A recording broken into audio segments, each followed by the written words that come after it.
নবীজির প্রতি একবার দুরূদ পড়ে আল্লাহ পাক ওই বান্দার 10টা গুনাহ ক্ষমা করে দিবেন এবং আল্লাহ রাব্বুল আলামিন ওই বান্দার প্রতি 10টা রহমত বর্ষণ করবেন এবং 10টা মর্যাদা তার জন্য বাড়িয়ে দিবেন। দুরূদের অনেক ফজিলত। দুরূদ শরীফ পড়লে আল্লাহ পাক 10টা গুনাহ মাফ করে দেন, 10টা রহমত নাজিল করেন, 10টা তার সম্মান মর্যাদা বৃদ্ধি করে দেন। আপনার সামনে এসে পড়েন, সামনে বসেন।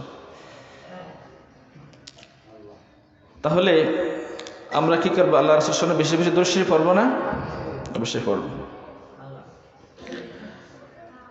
আল্লাহ রাসূল বলেন যে কিয়ামতের ময়দানে আল্লাহ রাসূলের সবচাইতে বেশি নিকটবর্তী হবে তারা যারা বেশি বেশি দুরূদ শরীফ পড়ছিল।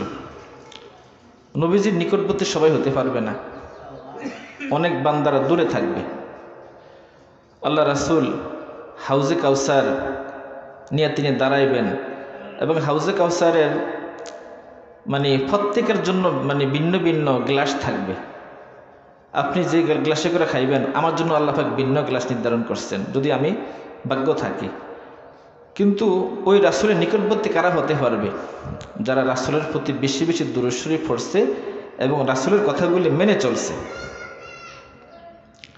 আল্লাহ রাসূল বলেন, ওই ব্যক্তির নাক ধুলায় মলিন হয়ে যাক, ওই ব্যক্তির নাকগুলি ধুলায় মসৃণ হয়ে যাক, যার সামনে আমার নাম উচ্চারণ করা হয়, আমার নাম উচ্চারণ করার পরও সেই দুরূদ শরীফ পড়ে না। আল্লাহ রাসূলের নাম শুনলে আমরা কি পড়ব? দুরূদ শরীফ পড়ব। আল্লাহ রাসূল বলেন, আমার কোন উম্মত যখন রওজার পাশে গিয়ে আমার প্রতি মনোযোগ সহকারে দুরূদ শরীফ পড়ে, আমি আমার ওই উম্মতকে সরাসরি দেখতে পাই। আর কোন বান্দা যদি দূর থেকে মনোযোগ সহকারে দুরূদ শরীফ পড়ে, আল্লাহ পাক আমার কাছে ফেরেশতার মাধ্যমে ওই সংবাদটা পৌঁছে দেয় কোন ব্যক্তি এই দুরূদ শরীফ পড়েছে। এই জন্য দুরূদ পড়ার সময় মনোযোগ দিয়ে দুরূদ শরীফ